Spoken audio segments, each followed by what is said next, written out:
Hello people, welcome back to my channel. So guys, जो पिछला पूरा वीक था वो मेरा पूरा फेज़ 2 की प्रिपरेशन, यानी प्रिपरेशन करने से पहले जो प्रिपरेशन करनी होती है कि कैसे हम प्लान करेंगे अपना फेज़ 2 को, कैसे हम स्टार्ट करने वाले हैं और कैसे हम 2 महीने तक प्रोसीड करेंगे, वो सारा करने में निकल गया। तो मैं इस वीडियो में आपको बताने वाली हूँ कि फेज़ 2 की प्रिपरेशन मैं कैसे स्टार्ट करने वाली हूँ और मैंने क्या क्या प्री स्टेप्स लिए हैं प्रिपरेशन स्टार्ट करने से पहले। सो गाइस, वीडियो में जंप करने से पहले मैं आपको एक चीज़ दिखाना चाहती हूँ, वो है ये बुक। सो गाइस, ये बुक जो है ये हमारी रीजनिंग के लिए डिज़ाइन की गई है और इसमें सारे एग्ज़ाम्स ये कवर करती है हमारे। और सोल्ड पेपर्स इसमें दिए गए हैं 1999 से लेके और अभी तक के। और सबसे जो बेस्ट पार्ट मेरे को इस बुक का लगा वो था इसमें ये एनालिसिस दिया गया है। जो एनालिसिस हम खुद से करते हैं और हमें इतना टाइम लग जाता है करने में, इसमें ऑलरेडी ये गिवन है, और वो भी 2011 से लेके 2019 तक। ये जो है ये एसबीआई के एग्ज़ाम्स का एनालिसिस है, वर्बल रीजनिंग के लिए और नॉन वर्बल रीजनिंग के लिए, चैप्टर वाइज एनालिसिस। कि अगर हम सीरीज़ का देखें तो सीरीज़ में कितने क्वेश्चंस कौन कौन से ईयर में आए हैं, वो सारी चीज़ें इसमें दी गई हैं, विच इज़ क्वाइट गुड। और ऐसे ही सारे एग्ज़ाम्स का आगे दिया हुआ है। उसके बाद अगर मैं इसकी बात करूँ, क्वेश्चंस की बात करूँ, तो क्वेश्चंस में भी इन्होंने पार्ट्स डिवाइड किए हुए हैं। मैं एक कोई टॉपिक दिखाती हूँ आपको। जैसे अगर मैं सीरीज़ की बात करूँ तो एसबीआई के जो पीओ एग्ज़ाम्स में जितने भी अभी तक क्वेश्चंस आए 99 से लेके, वो सारे इन्होंने कवर किए हुए हैं। और अब आरबीआई ग्रेड बी के लिए देखो इन्होंने अलग से सेक्शन बनाया हुआ है, नाबार्ड एग्ज़ाम्स के लिए अलग से बनाया हुआ है, और उसके बाद लास्ट में इसके सॉल्यूशंस भी प्रोवाइडेड है। और फिर उसके बाद मॉडल एक्सरसाइज, जो क्वेश्चंस पीछे दिए हुए हैं उससे रिलेटेड यहाँ पे आपको एक्सरसाइज भी दी गई है, ताकि आप बाद में खुद से भी प्रैक्टिस कर सकें। सो प्रैक्टिस के लिए बहुत सारे इसमें क्वेश्चंस हैं। इसमें सारे एग्ज़ाम्स से, जितने भी एग्ज़ाम्स हमारे होते हैं बैंकिंग सेक्टर में, उन सब के प्रीवियस ईयर क्वेश्चन पेपर्स है, और जो कि सोल्ड हैं। तो मेरे को काफ़ी अच्छी लगी ये बुक। अगर आप भी इस बुक को ख़रीदना चाहते हैं तो डिस्क्रिप्शन में मैंने इसका लिंक डाल दिया है, आप वहाँ से ख़रीद सकते हैं। आप भी पक्का इस बुक को ख़रीदें और इसको सॉल्व करें, ये आपके एग्ज़ाम में बहुत हेल्प करेगी। और आज है इंडिपेंडेंस डे, तो happy independence day to all of you. So अभी आते हैं पॉइंट पे। और जैसे फ़ेज़ 1 की मैंने प्रिपरेशन स्टार्ट करी थी, वैसे ही सेम फ़ेज़ 2 की भी मैंने स्टार्ट करी है। उसमें कुछ अलग नहीं है, बस इसमें एक पॉइंट मैंने थोड़ा और फोकस किया है, जिस पे वो है कि मैंने PYQs का एनालिसिस जो है वो और भी अच्छे से किया है, और उस पर और थोड़ा ज़्यादा टाइम स्पेंड किया है इस बार। सो जो फर्स्ट चीज़ मैंने करी है वो है सिलेबस, जो कि मैं पहले भी लिख चुकी थी, लेकिन मैंने एक बार और उसको अच्छे से पढ़ लिया और एक बार और उसको माइंड में सेट कर लिया कि थोड़ा माइंड में फिक्स हो जाए ये बिल्कुल। सो आप लोग मेरे से सिलेबस के बारे में पूछ रहे थे काफ़ी, तो सिलेबस के लिए मैं अपना PDF क्रिएट कर दूँगी, जो जो मैंने सिलेबस लिखा हुआ है। वैसे तो हर जगह पे सेम ही है, पर हाँ ये है कि थोड़ा बहुत टॉपिक्स के नाम थोड़े स्लाइटली डिफरेंट कर देते हैं वेबसाइट पे, अगर आप चेक करेंगे तो। लेकिन अगर RBI की ऑफिशियल नोटिफिकेशन में अगर आप देखेंगे तो वहाँ पे आपको जो एक्यूरेट सिलेबस होता है। और मैं सोच रही हूँ कि मैं टेलीग्राम पे एक ग्रुप बना लेती हूँ जिसमें आप सब लोग ऐड हो सकते हैं। मैं उसका लिंक जो है डिस्क्रिप्शन में डाल दूँगी। सो ये एक हमारा कॉमन प्लेटफॉर्म हो जाएगा जहाँ पे हम अपने डिस्कशंस कर सकते हैं। मैं सिलेबस आपको PDF बना के मैं ग्रुप पे पोस्ट कर दूँगी, और अभी मैं आपको एक बार स्लाइटली उसको ग्लिम्स दे देती हूँ सिलेबस का। सो ये है सिलेबस, ये हमारा सिलेबस है।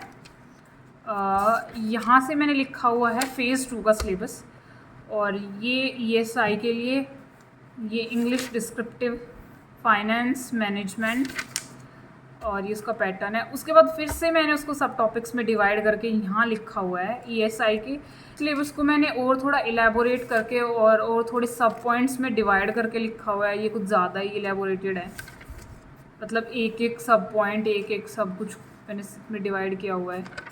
और आप देख सकते हैं बहुत ज़्यादा बड़ा है ये मैनेजमेंट।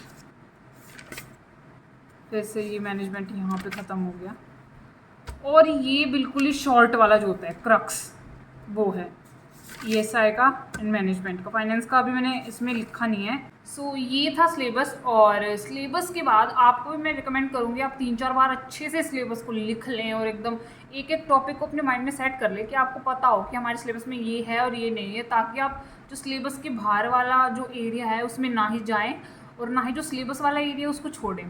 तो अच्छे से उसको एकदम माइंड में सेट कर लें। फर्स्ट स्टेप और सबसे इम्पोर्टेंट स्टेप, देन हमारा आता है उससे भी इम्पोर्टेंट स्टेप, जो कि हमारी पी वाई क्यूज़ के लिए बहुत लोग मेरे से पूछ रहे थे कि कहाँ मिलेंगे कहाँ मिलेंगे पी वाई क्यूज़। सो अभी मैं आपको उसके लिए अपनी स्क्रीन पे लेके चलती हूँ और आपको दिखाऊंगी कि आप पी वाई क्यूज़ कहाँ से ले सकते हैं। सो गाइज आपको सीधा एडुटैब पे जाना है। एडुटैब जो वेबसाइट है, उनकी वेबसाइट आपको ओपन करनी है और देन आप लॉगिन कर लेना। लॉगिन करके देन आपको एनरोल कराना है। यहाँ पे इनके कोर्सेज होते हैं बहुत सारे, तो उसमें आप जाएंगे तो आपको एक फ्री कोर्स है इनका, वो मैंने पहले से एनरोल कर रखा है, सो आई गेस मेरे को वो नहीं दिखेगा। जैसे यहाँ पे आप देख सकते हैं, यहाँ पे जो फ्री वाले हैं उनके सामने फ्री फ्री फ्री लिखा हुआ है, तो आप सर्च भी कर सकते हैं, लेकिन एज मैंने पहले से ही उसमें एनरोल किया है तो वो दिख नहीं रहा मेरे को। यहाँ पे माई एनरोलमेंट्स में मैं जाऊँगी और यहाँ पे एक ये वाला जो कोर्स है 15 days starter pack RBI grade B, NABARD grade B, grade A and SEBI grade A, इसको जाके आपने सिर्फ एनरोल करना है। ये फ्री ऑफ कॉस्ट है, ऐसा कुछ नहीं है कि इसमें आपको कुछ पैसा देना पड़ेगा या कुछ भी आपको पे नहीं करना। आपको इसमें जाना है और आप इसमें जाके then RBI grade B previous year paper और एनालिसिस, ये सारे यहाँ पे 2022 से लेके 22 का ये है, 21 का, उसके बाद 19 का, उसके बाद 18 का, 17 का, सब के इन्होंने वीडियो एनालिसिस, और यहाँ पे आपको जो फेज़ 1 है उसके भी आपको क्वेश्चन पेपर मिल जाएंगे, तो यहाँ से आप वो भी डाउनलोड कर सकते हैं। सो ये पूरा इन्होंने विद सॉल्यूशन दिया हुआ है, प्लस आप यहाँ से इनके एनालिसिस भी देख सकते हैं सब कुछ। सो यहाँ से मैंने सारे एनालिसिस देखे हैं और खुद थोड़ा बहुत एनालाइज करके उसमें से थोड़े पॉइंटर्स लिखे हैं। सो मैंने एडुटैब की ये वाली वीडियोस देख के ही सारा एनालिसिस किया है, क्योंकि खुद से अगर आप एनालिसिस करने जाओगे तो उसमें थोड़ा टाइम लग सकता है और आप टॉपिक्स के साथ उतने फेमिलियर अगर नहीं हो, अगर आपने बिल्कुल भी आपका बैकग्राउंड नहीं है इकोनॉमिक्स और फाइनेंस मैनेजमेंट का, सो उसके लिए मैं आपको ये रिकमेंड करूँगी कि आप वीडियोस का हेल्प लेके एनालिसिस को देखें पूरा। और वो एनालिसिस मैंने भी वहीं से किया है, क्योंकि उससे थोड़ा अच्छे से समझ आ रहा था और अच्छे से मेरे को एनालाइज करने में बहुत ज़्यादा हेल्प मिली उन वीडियोस से। मैंने वहाँ पे जाके और वो सारा एनालिसिस देखा और फिर खुद से उसमें से कुछ एनालाइज करके कुछ पॉइंट्स लिखे, और जो जो लिखने लायक था, ऐसा नहीं है कि मैंने जो जो एनालिसिस में देखा सब मैंने लिख डाला। जो जो आपको लगे कि ये रेलेवेंट है मेरे लिए और इससे मैं कुछ ट्रेंड या कुछ भी मेरे को फ़ायदा मिल सकता है, मेरे एग्ज़ाम में हेल्प मिल सकती है, वो मैंने नोट कर लिया। तो मैं आपको वो दिखाती हूँ कि मैंने वो एनालाइज करके कैसे लिखा हुआ है। अगर मैं FM की बात करूँ तो मैंने जो इस ईयर का जो पेपर था 2022 का, उस 2022 के पेपर में मैंने अच्छे से उसको एनालाइज़ किया है, क्योंकि वो एकदम लेटेस्ट वाला एग्ज़ाम था और लेटेस्ट वाला था, तो उसको एकदम आपको अच्छे से आपको पता होना चाहिए कि उसमें क्या क्या था, उसके छोटे छोटे पॉइंट्स पता होने चाहिए, क्योंकि वो एकदम प्रीवियस है, तो उसके हिसाब से आपको पैटर्न का थोड़ा अच्छे से और आइडिया हो जाएगा। उसको तो मैंने पूरे अच्छे से उसको एनालिसिस उसका लिखा हुआ है। देन मैंने जो 2021 एंड उसके जो प्रीवियस ईयर्स हैं उनका मैंने थोड़ा ब्रीफ में लिखा हुआ है, जैसे क्वेश्चंस लिख लिए, मार्क्स लिख लिए, स्टैटिक पार्ट कितने मार्क्स का आया था, करंट पार्ट कितने मार्क्स का आया था, 1 मार्कर 2 मार्कर आप लिखना चाहे तो लिखे, ना लिखेंगे तो भी कोई इतना फ़र्क नहीं पड़ेगा, क्योंकि इतना इंपॉर्टेंट भी नहीं है। और 2018 के बाद मैंने इसलिए नहीं लिखा क्योंकि वो पैटर्न उस टाइम पे अलग था, तो वो मार्क्स का जो डिस्ट्रीब्यूशन है वो भी अलग था। उस टाइम पे डिस्क्रिप्टिव जो है इंक्लूडेड नहीं था, तो इसलिए मैंने यहाँ पे नहीं लिखा हुआ, डिस्क्रिप्टिव इंक्लूडेड नहीं था 2018 से पहले, 2019 में भी नहीं था। 2021 एंड 22 के ही एग्ज़ाम जो थे उनमें उसमें डिस्क्रिप्टिव इस बार ऐड हुआ है, और इससे आपको ये थोड़ा आइडिया मिल जाएगा कि भाई स्टैटिक पार्ट कितना आ रहा है और करंट पार्ट कितना आ रहा है।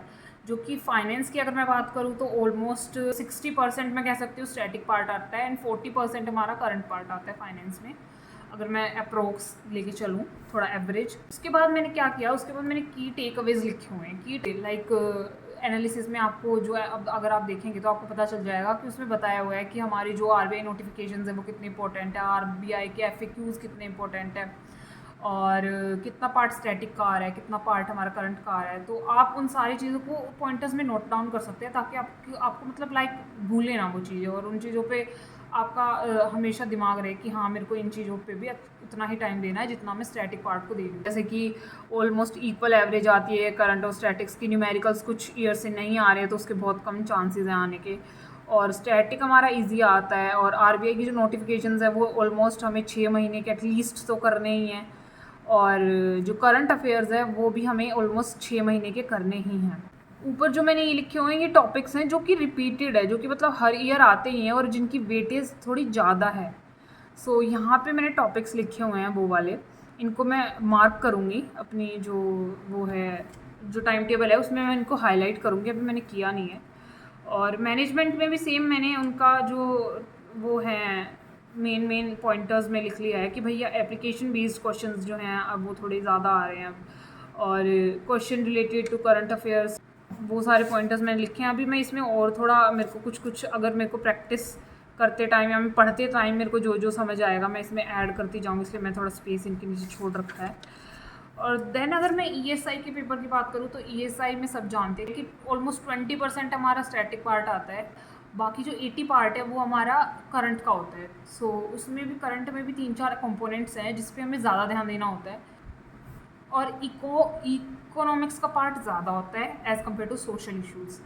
सो उसको भी पूरा मैंने यहाँ पे क्वेश्चंस की जो डिस्ट्रीब्यूशन है उसको लिखा हुआ है, और आप देख सकते हैं कि जो इकोनॉमिक्स है उसके 11 क्वेश्चंस हैं 21 मार्क्स के, और इस बार 19 क्वेश्चन हमारे सोशल इश्यूज़ के आए थे।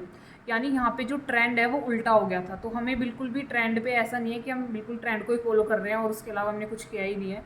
और उससे पहले अगर 2021 की हम बात करें तो उसमें सोशल इश्यूज़ के सिर्फ 8 ही क्वेश्चन हैं और इस बार सीधा 19।